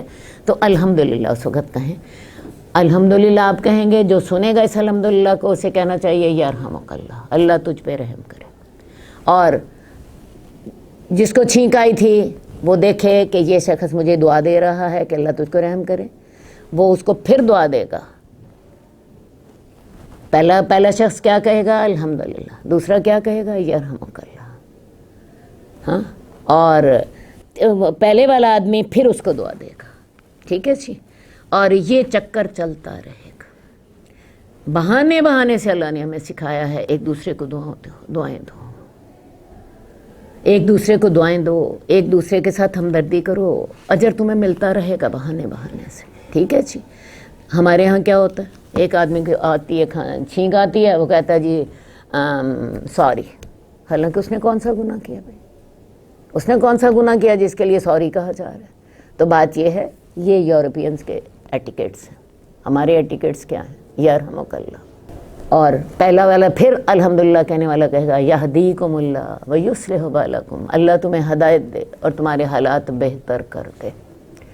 تو یہ دعاؤں کے سلسلے اور پھر ثواب کے سلسلے، بہانے سے اللہ ہمیں اجر دیتے ہیں، بہانے سے ہم ایک دوسرے کو دعائیں دے رہے ہوتے ہیں. یہ 3 باتیں ہو گئیں. چوتھا ہے وَنَصْرُ الضَّعِیفِ، ایک آدمی کمزور ہے بھائی، اس کی مدد کرنی ہے، غریب آدمی ہے، اس کی جس حد تک آپ مدد کر سکتے ہیں مدد کریں. اور اس کے لیے جو اللہ تعالیٰ کے وعدے ہیں، میرا خیال ہے ایک ہی حدیث بتا دیتی ہوں، جو کسی کی ستر پوشی کرتا ہے اللہ قیامت والے دن اس کی ستر پوشی کرے گا. ستر پوشی کرنے سے مراد اس کو لباس پہنانا بھی ہے اور اس کا راز چھپانا بھی ہے. ایک اور حدیث بتا دیتی ہوں، جو شخص اپنے بھائی کی حاجت میں ہوتا ہے اس کی تکلیف دور کرتا ہے، قیامت والے دن اللہ اس کی تکلیف دور کرے گا. جو شخص اپنے بھائی کی حاجت میں ہوتا ہے اتنی دیر تک اللہ اس کی حاجتیں پوری کرتا رہتا ہے. ٹھیک ہے جی؟ یہ چوتھا حق. 5واں اون المظلوم، کسی شخص پہ ظلم ہو رہا ہے بھی آپ کے سامنے، اگلا زیادتی کر رہا ہے، ٹھیک ہے، اس کی مدد کرنی ہے۔ ایک مسلمان بیٹھ کے صرف تماشا نہیں دیکھ رہا ہوتا، جتنی طاقت ہے اس طاقت کے مطابق ظلم ہو رہا ہے کسی پر، کوئی آدمی زیادتی کر رہا ہے، تماشا نہیں دیکھنا، اس کی مدد کرنی۔ یہ ایک مسلمان کا مسلمان پر حق ہے، اور یہ صرف رشتہ دار کا رشتہ دار پر نہیں ہے، عام مسلمان کا۔ آپ دیکھ رہے ہو کوئی عورت ہے اس کے اوپر کوئی زیادتی کر رہا ہے، کوئی یتیم ہے اس کے اوپر کوئی زیادتی کر رہا ہے، کوئی بوڑھا فرد ہے وہ معذور ہے اس کے ساتھ کوئی زیادتی کر رہا ہے، آپ نے اس کی مدد کرنی، صحیح ہے۔ اور وَإِفْشَاءِ السَّلَامِ، سلام کو پھیلانا ہے۔ سلام پھیلانے سے کیا مراد ہے؟ السلام علیکم کیا چیز ہے؟ تم پہ سلامتی ہو، اور یہ سلامتی چھوٹی سی بات نہیں ہے، یہ سلامتی بہت بڑی بات ہے۔ یہ سلامتی صرف جان کی سلامتی نہیں ہے، یہ مال کی سلامتی نہیں ہے، یہ عزت کی سلامتی نہیں ہے، یہ ہر چیز کی سلامتی ہے۔ السلام علیکم، تم پہ سلامتی ہو، تمہارا گھر سلامت رہے، تمہارا مال سلامت رہے، تمہاری اولاد سلامت رہے، تمہارا دین سلامت رہے، تمہاری صحت سلامت رہے، تمہاری عزت سلامت رہے، تمہارا کاروبار سلامت رہے۔ یہ ایک جنرل لفظ ہے السلام علیکم، تو اس کو پھیلانا ہے، اس دعا کو زیادہ سے زیادہ کر دینا ہے۔ کیا خیال ہے جس کو آپ اس طرح کر کے دعا دے رہی ہیں وہ اگلے شخص کو آپ ایک بہت بڑی نیکی اس کے ساتھ کر رہے ہیں، اور اس کو جتنا زیادہ ہو سکے اتنا زیادہ اس کو پھیلائیں۔ کیا خیال ہے اس میں پیسے لگتے ہیں؟ صرف آپ کا ایک دل کا جذبہ ہے، اگلے کے ساتھ ہمدردی کا، اگلے کے ساتھ خیر خواہی کا، اگلے کے ساتھ محبت کا، ٹھیک ہے۔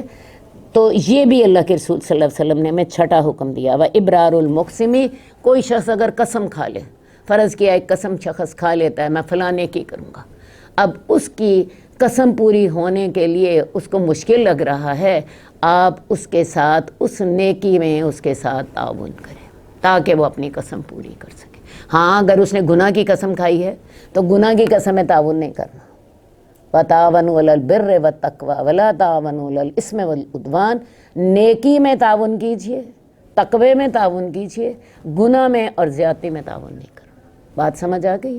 تو یہ 7 حق اللہ تعالیٰ نے رکھے ہیں، اللہ کے نبی نے ہمیں بیان کیے، اور یہ 7 حق ایک مسلمان کے دوسرے پر ہیں، اور یہی 7 حق رشتہ داروں کے بھی۔ آج کل لوگ رشتہ داروں کا نہیں حق ادا کرتے، عام مسلمان تو بڑی دور کی بات ہے۔ تو یہ سوچ لیجئے یہ آپ کی ذمہ داریاں ہیں ساری کی ساری، اور یہ آپ کے لیے اجر کے بہانے ہیں، ٹھیک ہے۔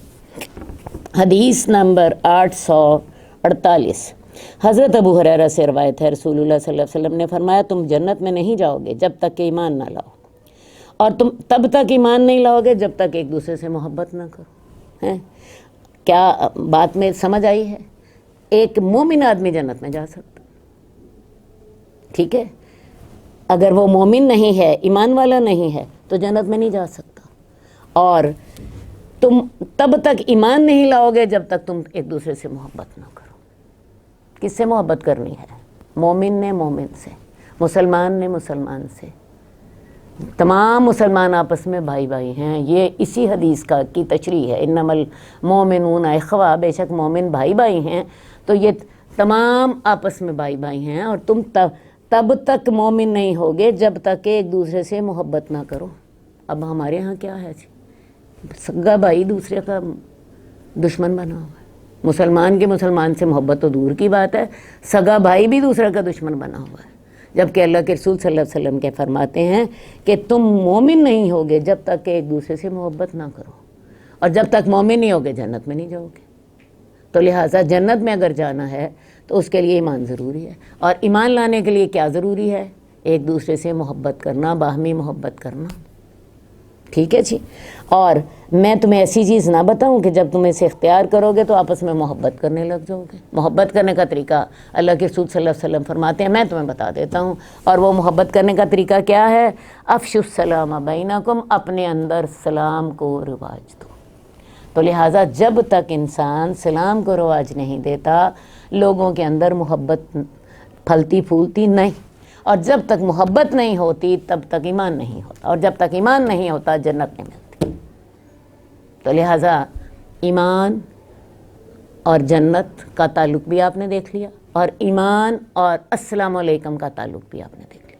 السلام علیکم کہو گے ایک دوسرے سے محبت کرو گے، ایک دوسرے سے محبت کرو گے تو مومن ہوگے، تو مومن ہوگے جنت میں تب جاؤ گے۔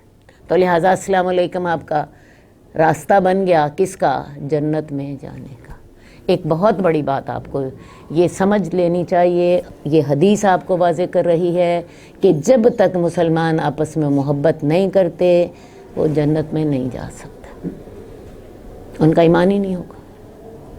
ایمان تقاضا کرتا ہے کہ مسلمان کی مسلمان سے محبت ہو۔ یہ جو 7 باتیں رسول اللہ صلی اللہ علیہ وسلم بتائی ہیں، عیادت کرنا، جنازے کے پیچھے جانا، چھینک والے کا جواب دینا، سلام کرنے والے کو وعلیکم السلام کہنا، جو ہے کمزور کی مدد کرنا، مظلوم کا ساتھ دینا، اور قسم کرنے والے کے ساتھ نیکی کی قسم اس نے کھائی ہے اس کے ساتھ تعاون کرنا۔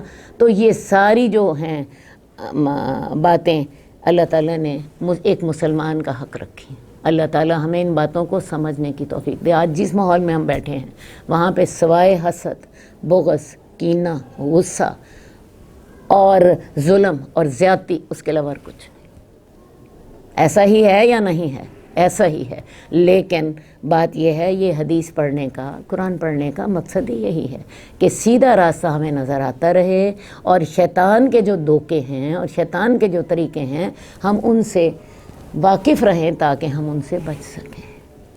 اللہ تعالیٰ ہمیں توفیق دے، یہ باتیں ہمارے دلوں میں اتار دے، ان پر ہمیں عمل کی توفیق دے، اور اس طرح کر کے ہماری یہ جو زندگی ہے دنیا کی، جس کے لیے ہم دعا کرتے ہیں ربنا آتنا فی الدنیا حسنہ، اللہ ہماری اس دنیا میں دنیا کی زندگی کو نیک بنا دے، اللہ ہماری اس دنیا کی زندگی کو اچھا بنا دے۔ ایک بات میں آپ کو اور بتاؤں، یاد رکھیے جنت میں جو اللہ کی طرف سے سب سے پہلا تحفہ ملنا انسان کو وہ کس چیز کا ہوگا؟ سلام کا۔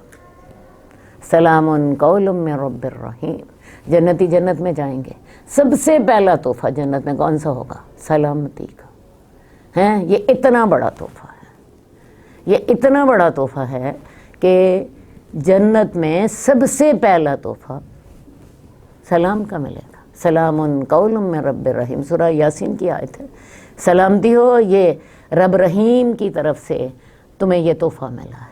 اس کے بعد پھر جنت کی نعمتیں ہیں، اس کے بعد دیکھو جی اللہ تعالیٰ نے اپنی رضوان کا اعلان کرنا ہے، اللہ نے دیدار الہی کا بھی وعدہ کر رکھا ہے، لیکن وہ بعد کی باتیں ہیں۔ سب سے پہلا تحفہ جنت میں جو جنتیوں کو ملے گا وہ کیا ہے؟ سلام قول من رب الرحیم۔ اسی سے آپ کو اندازہ ہوتا ہے کہ سلام کتنا بڑا تحفہ ہے جو ایک مسلمان دوسرے مسلمان کو دیتا۔ اور میں نے آپ کو بھی بتایا کہ یہ سلام صرف سلام نہیں ہے، یہ گھر کی سلامتی، جان کی سلامتی، مال کی سلامتی، عزت کی سلامتی، کاروبار کی سلامتی، اولاد کی سلامتی، صحت کی سلامتی، آپ کی ہر شے کی سلامتی اس کے اندر شامل ہے۔ یہ ایک جامع دعا ہے جو کہ اللہ تعالیٰ نے ہمیں دی ہے۔ ایک مسلمان ایک دوسرے مسلمان کو ملتے وقت اس کو یہ دعا دیتا ہے۔ حدیث نمبر 849، حضرت ابو یوسف عبداللہ بن سلام سے روایت ہے، میں نے رسول اللہ صلی اللہ علیہ وسلم کو فرماتے ہوئے سنا، اے لوگو سلام کو پھیلاؤ، لوگوں کو کھانا کھلاؤ، رشتہ داریوں کو ملاؤ، اور اس وقت نماز پڑھو جب لوگ سوئے ہوں، تم جنت میں سلامتی کے ساتھ داخل ہو جاؤ گے۔ 4 باتیں آپ کو بتائیں گئی۔ افشو سلام واتم الطعام، سلام پھیلاؤ۔ پھیلانے سے کیا مراد ہے؟ جہاں جا رہے ہو السلام علیکم، جہاں سے نکل رہے ہو السلام علیکم، جو ہے تھوڑا سا بیچ میں وقفہ آ گیا پھر السلام علیکم، کسی کو جانتے ہو السلام علیکم، کسی کو نہیں جانتے السلام علیکم۔ آپ کہیں گے لو آپا جی یہ کون سی بات ہو گئی کہ بھئی میں جس کو نہیں جانتی تو تب بھی میں السلام علیکم کہوں؟ کر کے دیکھیں، اگلے کو اتنا اچھا فیل ہوتا ہے، وہ ایک دفعہ آپ سے کہے گا اچھا آپ کون؟ آپ بتائیں گی جی میں آپ کی فلاں دوست ہوں یا ہمسائی ہوں، یا میں آپ کے گھر سے اتنی رہتی ہوں، یا میں آپ کو فلاں جگہ جانتی ہوں۔ میں کہتی ہوں وہ اتنا اچھا فیل کرتا ہے جس کی کوئی حد ہی نہیں ہے۔ ہمارے یہاں رواج ہو گیا ہے صرف جاننے والوں کو سلام کرنا، جبکہ حضرت عبداللہ بن عمر کا طریقہ کیا تھا؟ بازار جاتے، اپنے ساتھ کسی اور کو بھی لے جاتے ہیں، وہ ایک دن کسی کے ساتھ جا رہے تھے، انہوں نے اس کو کہا کہ آپ بازار میں ٹھہرتے تو ہے کوئی نہیں، نہ آپ کوئی چیز خریدتے ہیں، نہ آپ کا کوئی اور کام ہوتا ہے۔ تو عبداللہ بن عمر رضی اللہ تعالیٰ عنہ، حضرت عمر خطاب کے بیٹے، بہت بڑے متقی اور سنت کی پیروی کرنے والے ہیں، کہنے لگے کہ میں بازار میں لوگوں کو سلام کرنا چاہتا ہوں۔ ایک دکان پہ گئے السلام علیکم، دوسری دکان پہ گئے السلام علیکم، تیسری دکان پہ گئے السلام علیکم، اور صرف اسی کام کے لیے جا رہے ہیں۔ صحیح ہے؟ تو سلام کو پھیلاؤ۔ دوسری بات، اطعموا الطعام، کھانے کھلاؤ۔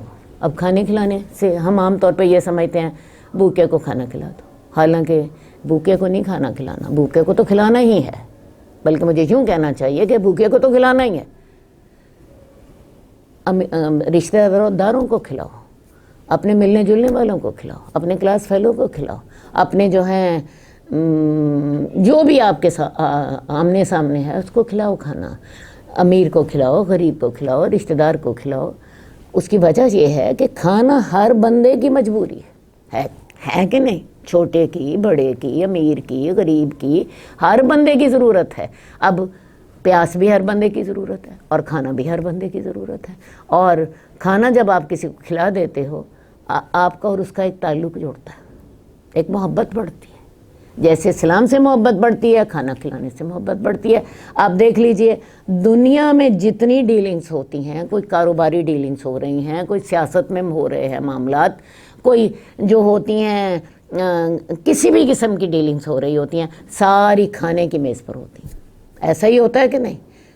ایسا ہی ہوتا ہے کہ نہیں؟ کیونکہ ایک کھانے کے ساتھ ایک ماحول بنتا ہے، ایک قربت کا، ایک جو ہے ایک دوسرے کی بات سننے کا، اور پھر جو ڈیلز ہو رہی ہوتی ہیں کھانے کی میز پہ ہو رہی ہوتی ہیں۔ تو لہٰذا کھانے کھلاؤ نیکی سمجھ کے، غریب کو بھی کھلاؤ، امیر کو بھی کھلاؤ، رشتہ دار کو بھی کھلاؤ۔ یہ جو ہم دعوتیں کرتے ہیں اپنے رشتہ داروں کے لیے، یا یہ جو ہم اپنے پروگرامز کے آخر میں کھانا رکھتے ہیں، اس سارے میں اصل میں وہی سائیکالوجی ہوتی ہے۔ یہ اللہ کے رسول کا حکم ہے، کھانے کھلانے سے محبت بڑھے گی، کھانے کھلانے سے تعلق بڑھے گا، اور ایک مسلمان دوسرے مسلمان کا بھائی ہے۔ تو لہٰذا افشوا السلام، اطعموا الطعام، وصلوا باللیل والناس نیم، وصلوا الارحام، رشتہ داریاں ملاؤ۔ اب ہمارے ہاں رشتہ داریاں ملانے کا مطلب کیا ہے؟ فلاں میرے سے اچھا ملتا ہے تو میں اس سے اچھا ملوں، حالانکہ یہ کوئی رشتہ داری ملانی نہیں ہے۔ رشتہ داری ملانی کیا ہے؟ سل من قطعک واعف عمن ظلمک، جو تجھے ٹوٹتا ہے اس سے جڑ۔ سل من قطعک، جو تجھے قطع رحمی کرتا ہے تو اس سے صلہ رحمی کر۔ واعط من حرمک، اس کو دے جو تجھے محروم رکھتا ہے۔ واعف عمن ظلمک، اور جو تجھ پہ ظلم کرتا ہے اس کو معاف کر دے۔ ہمیں یہی تکلیف ہوتی ہے نا اپنے رشتہ داروں سے۔ میں اس کے گھر گئی تھی، اس کا تو منہ ہی سوجا ہوا تھا، میں نے آج آپ کے بعد نہیں جا، فلاں نے مجھے تو کبھی بلایا ہی نہیں تو میں ہی اس کے گھر چلی جاؤں، میں تو نہیں اس کے ساتھ، میں اسے کیوں بلاؤں، فلاں تو مجھے بلاتا ہی نہیں۔ ارے بھائی یہ رشتہ داری جوڑنی نہیں ہے، یہ تو بدلہ ہے۔ فلاں نے مجھے بلا لیا، میں نے اسے بلا لیا۔ فلاں نے میرے بیٹے کی شادی میں آ گئی، میں نے اس کو اپنی شادی میں، میں اس کی شادی میں چلی گئی۔ فلاں میرے گھر عیادت کے لیے آ گئی، میں اس کی عیادت پہ چلی گئی۔ یہ تو تبادلہ ہے آپ کا۔ صلہ رحمی یہ ہے جو آپ سے کٹتا ہے اس کے ساتھ جڑے، جو آپ کے ساتھ نہیں ملتا اس کے ساتھ ملیں، جو آپ کو محروم رکھتا ہے اس کو دے دیں، جو آپ کے ساتھ زیادتی کرتا ہے اس کو اگنور کر دیں۔ اور اللہ کی خاطر، یہ سارے کام رشتہ داروں کی خاطر نہیں ہوں گے، اللہ کی خاطر ہوں گے۔ اللہ کا حکم ہے رشتہ داریاں ملاؤ۔ میں اللہ کو راضی کرنا چاہتی ہوں، آپ دیکھیں گے اللہ آپ کو پھر تکلیف ہی نہیں ہوگی۔ اگلے نے میرے ساتھ کیا کیا، بھی آپ نے اس کی خاطر کیا ہی نہیں تھا، آپ نے تو اللہ کی خاطر کیا تھا۔ اور پھر چوتھی بات کیا ہے؟ وصلوا والناس نیام، راتوں کو نماز پڑھو جب کہ لوگ سو رہے ہیں۔ رات کے تیسرے پہر اللہ رب العزت آسمان دنیا پر تشریف لے آتے ہیں۔ عام طور پر اللہ اپنے عرش پہ متمکن ہوتے ہیں، لیکن رات کا تیسرا پہر ان 24 گھنٹوں میں سے سب سے برکت والا حصہ ہے، جس میں اللہ تعالیٰ آسمان دنیا پر نزول اجلال فرماتے، اور پھر اللہ آواز دیتے، کون ہے جو میرے سے بخشش مانگے میں اسے بخش دوں، کون ہے جو میرے سے رزق مانگے میں اس کو رزق دوں، اور کون ہے جو میرے سے مانگے میں اسے عطا کروں۔ اور اس وقت ہم سو رہے ہوتے ساری دنیا، اور شیطان اس وقت خوب تھپکیاں دے رہا ہوتا ہے۔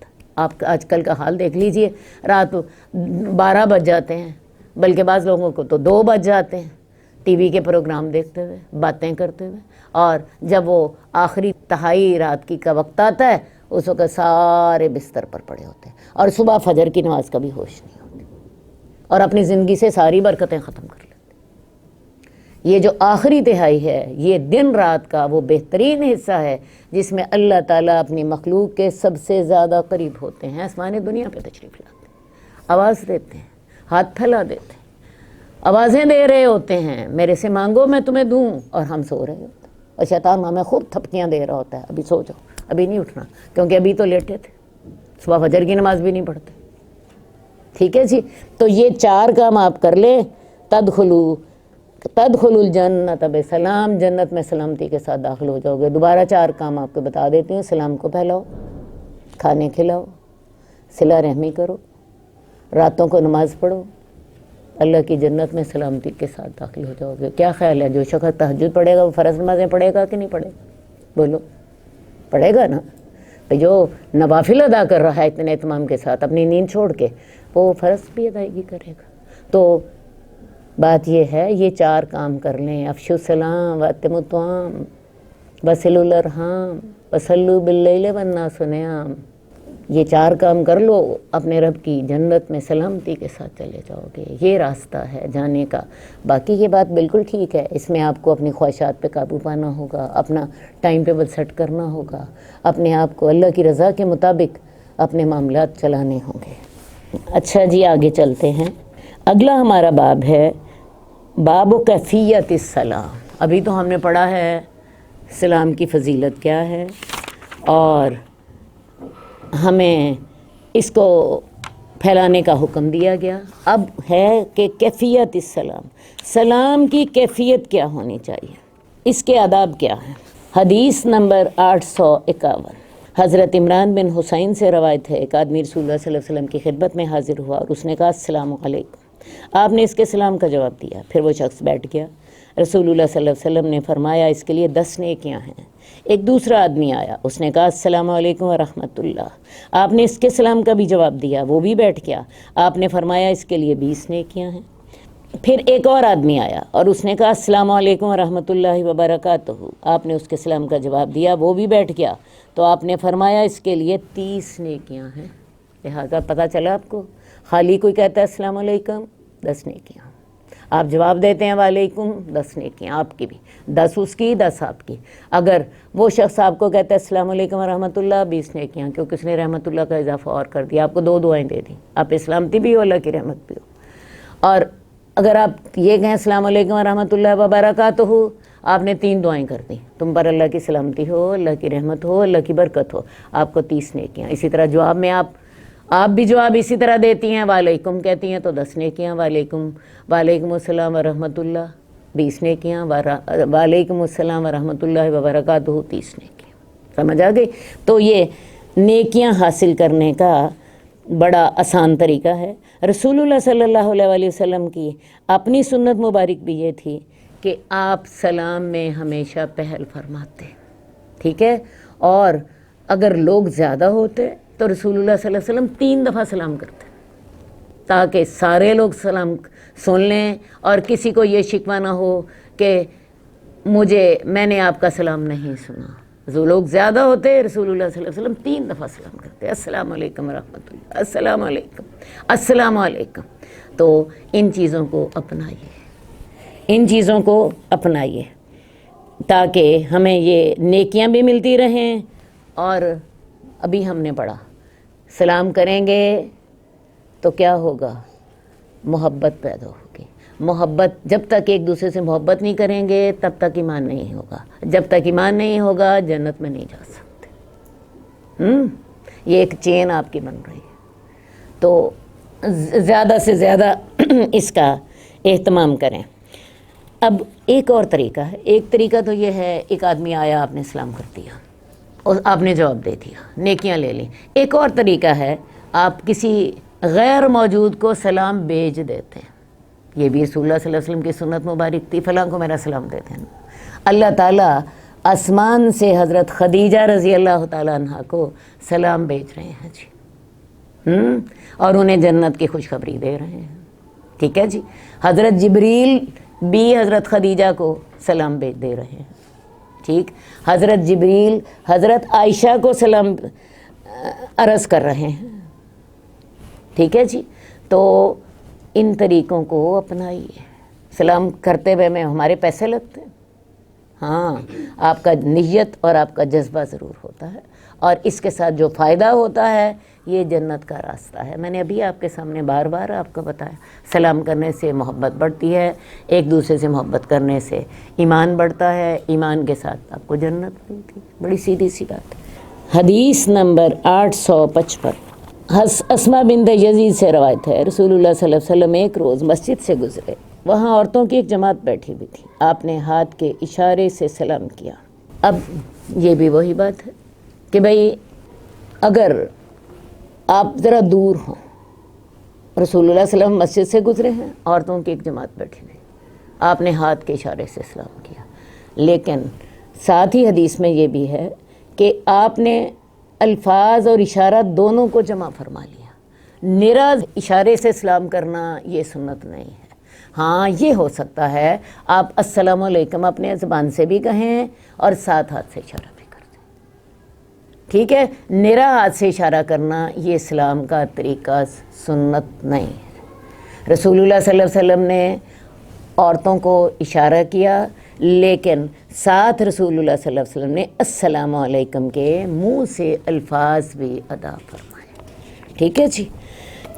اسی طرح اگر کچھ لوگ سو رہے ہوں، کچھ جاگ رہے ہوں، تو پھر آہستگی سے سلام کر لیا جائے، ایسا نہ ہو کہ سوئے ہوئے لوگ جو ہیں ان کی نیند خراب ہو، ٹھیک ہے۔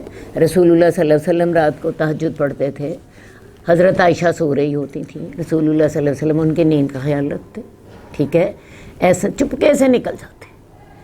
حدیث میں آتا ہے کہ حضرت عائشہ کو پتہ نہ چلنے دیتے تاکہ ان کی نیند خراب نہ ہو۔ تو اس لیے اگر کوئی آپ گئے ہیں، کچھ لوگ جاگ رہے ہیں، کچھ سو رہے ہیں، تو آہستگی سے سلام کیجئے، اگلے کا آپ نے دھیان ضرور رکھنا ہے۔ جیسے میں نے اب بتایا کہ رسول اللہ صلی اللہ علیہ وسلم تہجد پڑھ رہے ہوتے، حضرت عائشہ سو رہی ہوتی، تو رسول اللہ صلی اللہ علیہ وآلہ وسلم ان کی نیند کا خیال رکھتے کہ یہ ان کی نیند نہ خراب ہو، ٹھیک ہے۔ تو اس طرح سلام کرتے کہ سوئے ہوئے کو بیدار نہ کرتے اور بیدار کو سنا دیتے۔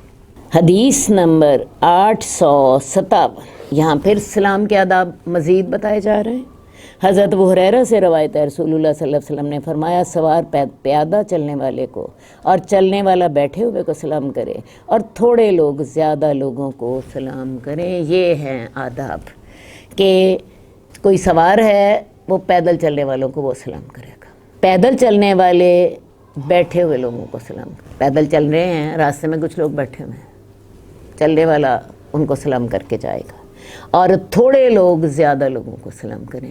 اسی طرح بچوں کو چاہیے وہ بڑوں کو سلام کریں، لیکن رسول اللہ صلی اللہ علیہ وسلم بچوں کو بھی بعض اوقات سلام کر لیتے تھے تاکہ ان کو سکھائیں، کیونکہ بچوں کو ہم نے سکھانا بھی تو ہے نا۔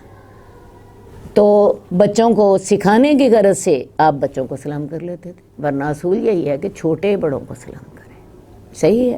حدیث نمبر 858، حضرت ابو امامہ سدیش بن عجلان باہلی سے روایت ہے کہ رسول اللہ صلی اللہ علیہ وسلم نے فرمایا، لوگوں میں سے اللہ کے زیادہ قریب وہ ہے جو سلام میں پہل کرے۔ اب دیکھیے جی، دو آدمی آ رہے ہیں، ایک ادھر سے آ رہا ہے، ایک ادھر سے آ رہا ہے، ان دونوں میں سے اللہ کے زیادہ قریب کون ہے؟ جو سلام میں پہل کرے۔ اب آپ یہ کہیں گی کہ یہ تو عمل اتنا چھوٹا سا ہے، اس کے ساتھ اللہ کے ساتھ وہ قریب کیسے ہو گیا؟ بات ہے عمل تو چھوٹا سا ہے بھئی، دونوں میں سے پہل کس نے کر لی سلام میں؟ تو جو اللہ کے زیادہ، جو سلام کرے گا پہل میں، وہ اللہ کے زیادہ قریب ہوگا۔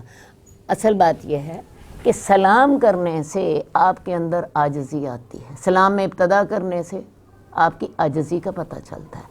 اور مومن آدمی جو ہوتا ہے اس کی پہلی صفت کیا ہوتی ہے؟ وَعِبَادُ الرَّحْمَنِ الَّذِينَ يَمْشُونَ عَلَى الْأَرْضِ هَوْنًا، جو رحمان کے بندے ہوتے ہیں، جو اللہ کے نیک بندے ہوتے ہیں، عاجزی سے زمین پر چلتے ہیں، ان کے چال ڈال سے، ان کے حلیے سے عاجزی ٹپک رہی ہوتی ہے۔ اور جو سلام نہیں کرتا اس کا مطلب کیا ہوتا ہے؟ وہ تکبر، اکڑفوں، افسر وہ ہوتا ہے۔ اور آپ کو پتہ ہے تکبر اللہ کو بالکل بھی پسند نہیں، شیطان نے تکبر کیا تھا نا، کیا نتیجہ نکلا تھا آپ سب کو پتہ ہے، ٹھیک ہے۔ تو سلام میں پہل کرنے سے انسان کے اندر عاجزی آتی ہے، اور عاجزی ایک مومن کی سب سے پہلی صفت ہے، اس لیے جو سلام میں پہل کرتا ہے وہ اللہ کے زیادہ قریب ہوتا ہے۔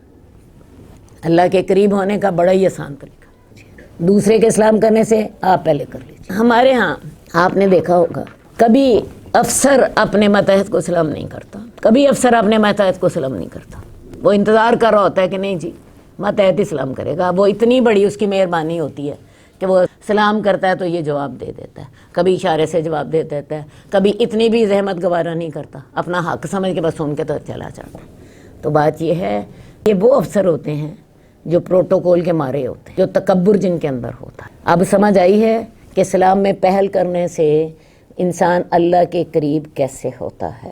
تو اس لیے اپنی عادت بنائیں، اپنے خادم کو سلام کر لیا کریں۔ کبھی اپنی گھر ماسی کام کرنے والی آتی ہے نا، اس کو پہلے سلام، بجائے اس کے کہ وہ آپ کو سلام کرے آپ اسے سلام کر لیا کریں۔ یہ چیزیں انسان کے اندر کی جو اکڑ ہے اس کو عاجزی میں بدلتی ہے، اور اسی لیے سلام میں پہل کرنے والا اللہ کے زیادہ قریب ہوتا ہے۔ بار بار سلام کو دہرانا مستحب ہے، یعنی سلام بار بار کیجیے۔ بار بار سلام کے دہرانے کے مستحب ہونے کا بیان، جیسے کوئی مل کر اندر گیا پھر فوراً باہر آ گیا، باہر سے اندر گیا یا ان کے درمیان درخت یا اسی قسم کی کوئی اور چیز حائل ہو گئی تو دوبارہ سلام کرنا۔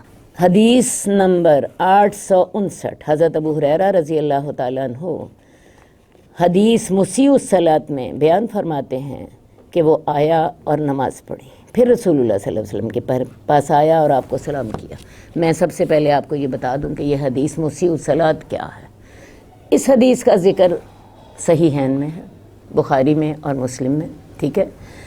ہوا یہ کہ ایک شخص جو تھا وہ رسول اللہ صلی اللہ علیہ وسلم کے پاس مسجد نبوی میں آیا، اللہ کے رسول صلی اللہ علیہ وسلم اپنے صحابہ کے پاس بیٹھے ہوئے تھے، کچھ انہیں بیان فرما رہے تھے، تو اس شخص نے پہلے 2 نفل پڑھے، وہی جو تحیۃ المسجد کے ہیں، اور رسول اللہ صلی اللہ علیہ وسلم کے پاس آیا، آپ کو سلام کیا۔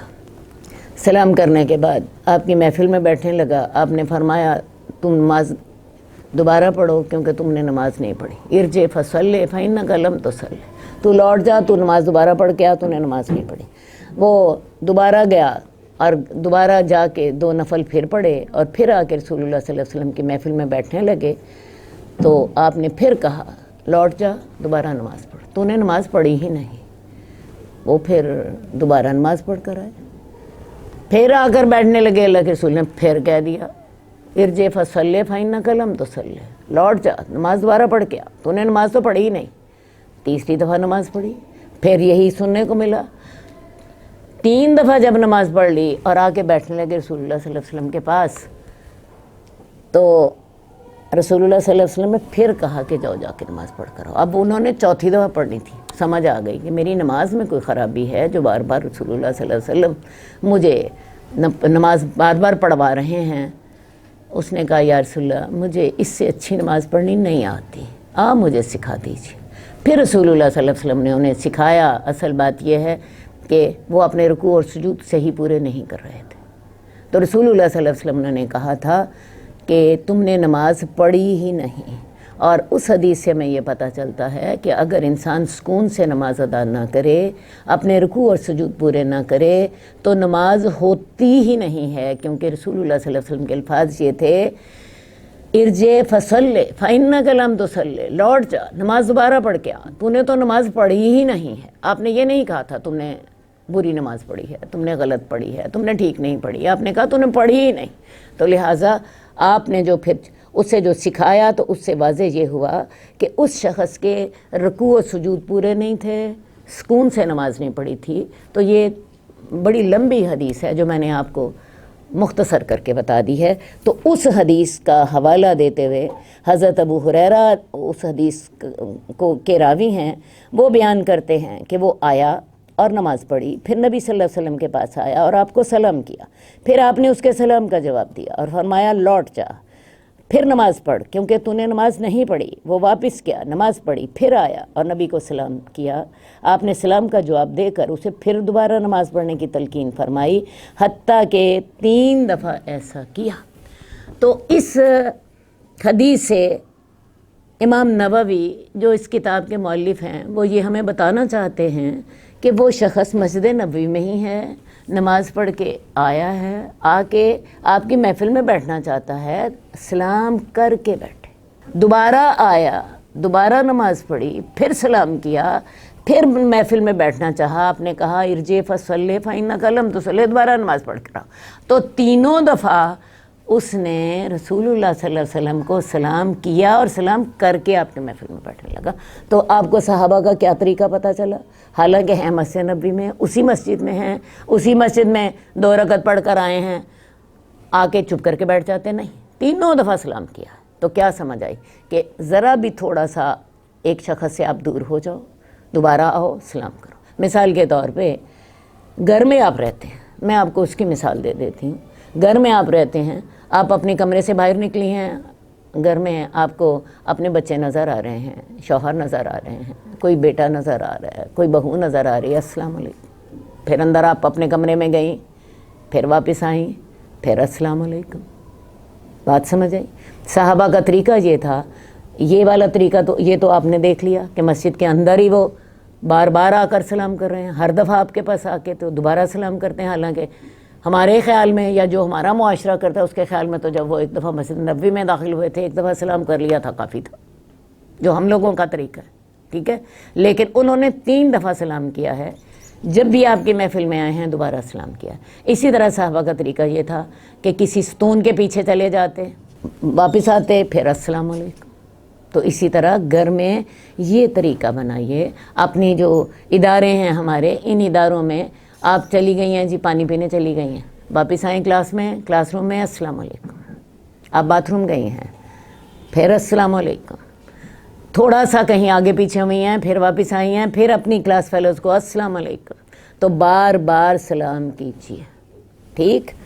اپنے گھر میں بچوں کو سکھائیں، بڑوں کو سکھائیں، کھانے کے وقت، سونے سے اٹھ کے، رات کو اپنے کمرے میں جاتے ہوئے، آتے ہوئے، بہت سے موقع ہیں سلام کرنے کے۔